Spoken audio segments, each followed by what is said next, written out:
Olá, vou apresentar o trabalho Game Recover, um videojogo sobre consertar-se. Meu nome é Marcos Henrique, sou da Universidade Estadual Paulista, Júlio de Mesquita Filho. Durante o trabalho, eu coloquei vários links para facilitar a compreensão para não ter que ficar listando muita informação. Vocês podem usar esses links para acessá-las, como por exemplo o meu currículo Lattes. Clicando na imagem, você tem acesso. Eu vou dedicar essa apresentação para mostrar coisas que não estão necessariamente no texto. Então, vocês poderão entender melhor todo o restante. Aqui eu coloquei um índice com o que vai ter no trabalho, erros no software, projeto handles, stretch, pensamento computacional, game recover, Square Defense 2 e o código-fonte. Vocês vão entender à medida que conversarmos. Erros no software, fator humano. Uma máxima da área de teste de software afirma que o teste não consegue provar que o software está livre de defeitos.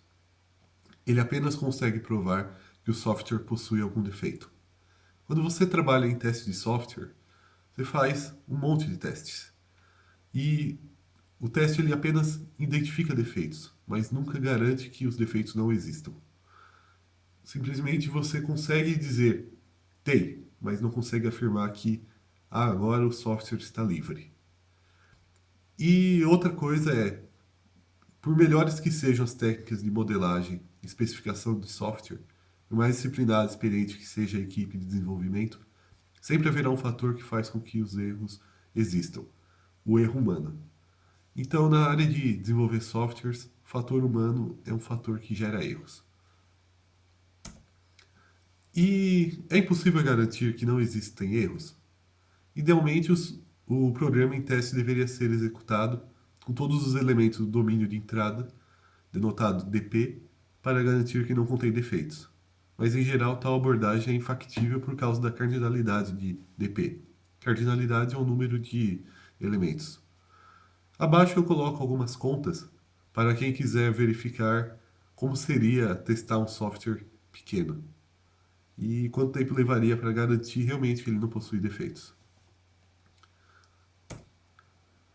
O projeto Handles é um videojogo produzido por Silva em 2018 com o enfoque de desenvolver nos jogadores habilidades comuns ao pensamento computacional. Isso ocorreria a partir da superação de desafios matemáticos e computacionais. O mais interessante desse projeto é que Silva propõe que a superação dos desafios desse jogo habilita os jogadores com aquilo que é necessário para editá-lo. Clicando na imagem da menininha, você consegue acessar um vídeo de 16 minutos com o jogo inteiro. No geral, handles, você precisa resolver problemas de recolher números ou objetos usando divisor ou selecionando a quantidade de objetos que você segura. É um jogo que envolve bastante matemática e bastante computação, pois você pode também automatizar um dos processos para que o bonequinho faça tudo sozinho. E o trabalho em questão, Game Recover, ele ocorre na linguagem Scratch, que é uma linguagem de programação com diversas características propícias para esse trabalho, como, por exemplo, os projetos compartilhados possuem seus interiores editáveis por qualquer usuário, é uma linguagem com sintaxe pré-moldada, o próprio editor da linguagem dispõe informações de ajuda com exemplos de uso para cada sintaxe. Clicando no gato, você acessa o site do Scratch, e no site você pode acessar aqui Create para criar um projeto novo. Mesmo sem ter conta, você tem todos os blocos para se encaixar e à medida que eles se juntam, formam um código maior. E clicando na bandeirinha, o código inicia. Se não entende o que funciona cada código, você clica Help e ele te dá uma explicação, exemplos e sugestões. Pensamento computacional, como falado anteriormente, é um termo definido pela Janet Wing, representa uma atitude universalmente aplicável em um conjunto de habilidades que todos não apenas cientistas da computação, gostariam de aprender a usar. Isso significa compreender o funcionamento dos computadores e aprender a tratar os problemas de modo que, quando conveniente, parte deles sejam resolvidos computacionalmente. Computadores e seres humanos pensam diferente, resolvem problemas de formas diferentes, têm jeitos de fazer coisas melhores uns do que os outros. Não é resolver tudo com o computador e nem querer resolver tudo com o pensamento humano. É saber o que o computador faz melhor e o que o ser humano faz melhor. Uma planilha uma planilha eletrônica. Você querer ordenar todos os dados no, manualmente, se você tiver um conjunto de 1000 dados, você vai ficar horas fazendo isso. Porém, tem um botão que você seleciona e o computador ordena todos eles do menor para o maior, ou de qualquer ordem que você queira. Saber quando usar ou quando não usar o computador é pensar computacionalmente.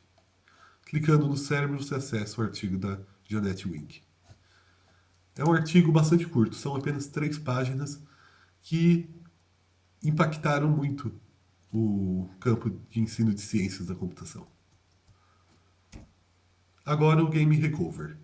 É um jogo desenvolvido em Scratch, com a dinâmica de ser consertado pelo próprio jogador à medida que joga. Seu conceito é ensinar usuários com pouco ou nenhuma experiência em programação o suficiente para que desafios no sistema possam ser enfrentados.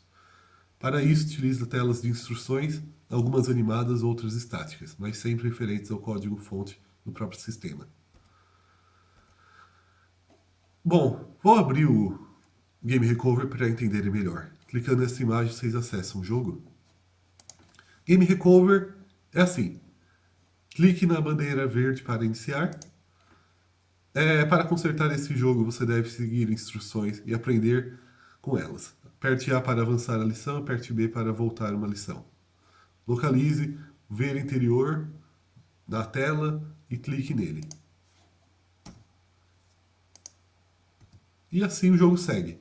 À medida que você resolve um problema ou lê a instrução, você passa para a próxima. E você vai aprendendo por associação e chegam momentos que eles falam, olha, siga pensando análogo, ou pense como fazer isso, resolva tal problema. Não é só um tutorial, não é só um tutorial. Ele tem a parte de desafios que cabe ao jogador pensar e resolver da sua maneira. O produto do Game Recover, o jogo que você recupera, é o Square Defense. Square Defense é um jogo que você precisa proteger o quadrado central e para isso você atira nos quadrados vermelhos que estão te atacando. É muito simples, um gráfico muito básico e ainda assim um jogo complicado de escolher as defesas. Você bloqueia as entradas dos quadrados vermelhos atirando contra a parede. Então cada tirinho que foi para a parede bloqueou um caminho por onde o quadrado vermelho entraria. Código-fonte coleta de dados. Analisando o código-fonte, podemos averiguar se habilidades do pensamento computacional aparecem ou não nos jogadores. Analisando esses dois exemplos, a gente pode ver que o que diferencia deles é como o if foi colocado. Num caso, o if está isolado, então você pode apertar para cima ou para baixo, e no outro você aperta para cima e, se estiver apertado para baixo, ele realiza a outra ação. Considerações finais. Uma contribuição dessa abordagem é seu potencial de autonomia dado ao sujeito, pois parte de um videojogo que é desconstruído em um quase tutorial, no qual o usuário é colocado para jogar e, à medida que progride, supera os desafios enquanto cria seu produto. Porém, ao desenvolver as habilidades e raciocínios necessários para isso, torna-se capaz de, sozinho, editar ou criar outros softwares nessa linguagem de programação, além de compreender como as estruturas de algoritmos funcionam. Por exemplo, C, então, como visto anteriormente. O que pode ser aplicado a tantas outras linguagens, como C, HTML, Java. Bom, é isso o trabalho. Aqui tem as referências utilizadas.